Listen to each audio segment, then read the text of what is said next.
Hi, I'm Jocelyn, or Jossie, as my friends call me. I happen to be the one who had an affair with a college professor. I got in so much trouble trying to hide this fact from my best friend because he happened to be her father. Kathy and I were roommates in college.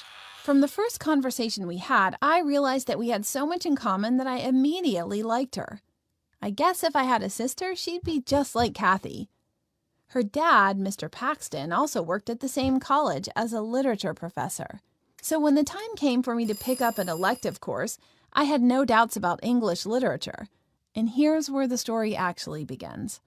Mr. Paxton had that deep and pleasant voice, and by the way, looked handsome and pretty young for his age. His class was really interesting for me in both the way he was teaching it and in the topics he covered. He talked about love a lot and outlined something romantic in virtually every literary masterpiece. So after every single lecture, I'd just keep talking Kathy's ear off about what a lucky woman her mom must have been, having such a romantic person nearby. Actually, I got so inspired that I even wrote a poem myself. And one day, I knocked on Mr. Paxton's office door to show him my creation. I was really looking forward to his professional opinion about it. He insisted on me reading it out loud, and I felt like my voice was shaking. As soon as I finished, he stood up and came up to me, and that made me stand up too. And then he began praising my poem and me. It felt like we were attracted to each other like a magnet. And then suddenly we kissed. So, as you might have guessed, we started our romance. Of course, we were very careful not to make it public, and whenever I saw Mr. Paxton, or now I should probably just call him George, in the hallways, I tried to not even look at him. And you can be sure that I desperately tried to avoid talking about him to Kathy since then. I was afraid that she would be able to guess how I felt about him just by my intonation or something. I carefully deleted all traces of our affair from my cell. I mean texts and call notifications, and I was sure that he was doing pretty much the same thing, because he was married after all. Then I decided to give George a present to celebrate the first month of our relationship.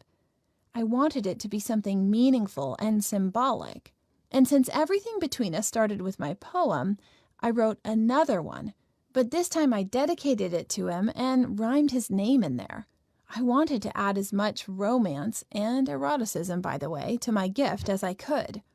I was planning to give him that after my next class, and until then, I hid it in my drawer to make sure that Kathy wouldn't accidentally come across it. But as my bad luck would have it, right when I got in the shower, Kathy's boyfriend, Andrew, asked her out, and she decided to borrow my lipstick, which was also in that drawer.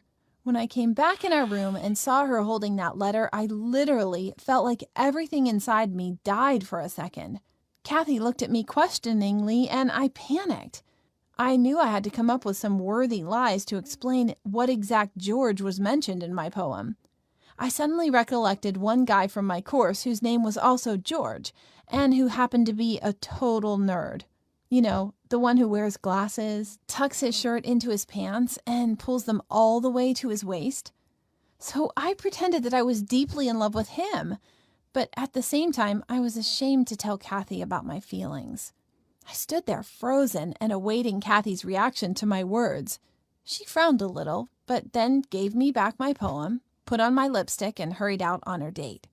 I felt so relieved, as if a huge weight had been lifted off my shoulders. Later that day, my George and I had a wonderful time at the motel near campus, if you know what I mean. By that time, I had already given him my poem, and he just kept saying how flattered and amazed he was. I told him about that little incident with Kathy, and we both laughed at how stupid I probably looked at that moment. But my happiness only lasted till the next day, when my totally inspired roommate with ardent eyes announced that by that evening I had to be ready to go out on a double date. She apparently was going to be there with her Andrew, and I was supposed to be extremely surprised with my date, as she put it. I was definitely somehow intrigued, just like any other girl would be in my place. But when Kathy and I finally appeared at the cafe where we were supposed to have that date, and I took a look at the booth where we were supposed to be sitting, my knees gave way. I saw George sitting over there, The nerd who I just told you about. Kathy looked so excited, and she said that she and Andrew were so happy to play the role of Cupid and finally bring me and my love together. I smiled at her, and I had nothing else to do but force myself to continue the game. During the whole night, I pretended that I was shy and silent sitting next to George, while in reality I was bored to death listening to George's stories about how he participated in a Star Wars movie fan festival or something. And after the dinner was over, I pretended that I had a terrible headache, and George insisted on walking me to my dorm. Then he kissed me goodbye on my cheek, and as I guessed further, he became totally sure that was how we began our relationship. The next day after that date, I opened the door of my room and found a box of chocolate candies and a note from him. He learned my schedule by heart and began waiting for me after my last lecture for the day to walk me back to my room. He was giving me flowers every day, but of course, they were not some gorgeous bouquets, but simple and small and usually tasteless. My George just kept laughing when I told him about all the attempts by Nerd George to please me, and that made me a little bit offended. However, he insisted on me having that guy nearby as a cover story for Kathy, and I tried to stay patient whenever he tried to hold my hand. But after a month of our platonic relationship, Nerd George began hinting at something more physical, I tried to invent different stories, starting with me having my period and ending with, I want it to be a special night. And one day he announced that he had booked a room in a motel, decorated it with rosebuds and candles, and checked with my biological calendar that I was available. I really panicked. I told him that I had something urgent to do and that right after that I'd join him in that motel, and rushed to my George for advice. He calmed me down and promised to call me when I'd be in that motel pretending to be my dad or something, so that I could escape from Nerd George. Feeling relieved, I went to that motel to play yet another role. George was sitting on the bed when I entered the room, and he looked angry and discerning at the same time. It turned out that when I went to my George for advice, that jerk followed me, listened to our talk through the keyhole, and understood everything. And now he threatened me that he'd tell Kathy and the college president about me and my literature professor, and that both of us would be involved in a huge scandal. The only way to avoid all of this was for me to sleep with this nasty bastard right then. I was terrified at that moment, so tears started running down my face. I imagined for a second that the truth was revealed and that my love was kicked out of college, having lost his job and his family, because I bet Kathy would stop talking to both of us in that case. And then I imagined his wife, who would go to my parents to tell them what a terrible person they had raised. I couldn't let that happen. So, still sobbing, I got closer to my boyfriend and started unbuttoning my shirt. When I left that motel, I felt dirty, as if I had just taken a dip into muddy water. I couldn't stop crying even for a second, and I swear that it seemed to me that every person I met on my way was aware of what I had done. Even though that motel was situated like 20 minutes from campus, that time I felt like my walk of shame lasted for an eternity. I spent another 20 minutes in the shower trying to get rid of every single memory of that night. But at the same time, somewhere deep inside, I felt like I was a hero and like I had saved my beloved George from the many problems that our affair could have caused. First thing in the morning, I rushed to his office. I wanted to talk to him before classes started.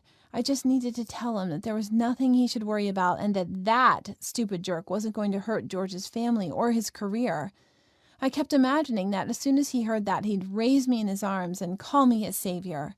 But when I rushed into his office, he stared at me as if I did something totally inappropriate. I tried to ignore that look. I went straight to the matter at hand and told him that I slept with the nerd George for him, but my George kept looking at me as if I was nothing. Then he strictly said that he didn't understand what I was thinking about and asked me to leave the office of my professor, as he put it. I couldn't believe this. The man that used to say how badly he wanted me now didn't even want to admit that we had a relationship. That really hurt me. I closed the door just as he asked and felt destroyed. I withdrew myself from the literature course right away, even though it was already too late to get a refund. For me, that meant nothing compared to the opportunity of never attending George's, Mr. Paxton's class again. By the way, a week or so later, I accidentally saw another girl student entering his office during after-class time, and I bet she was going to become his next victim.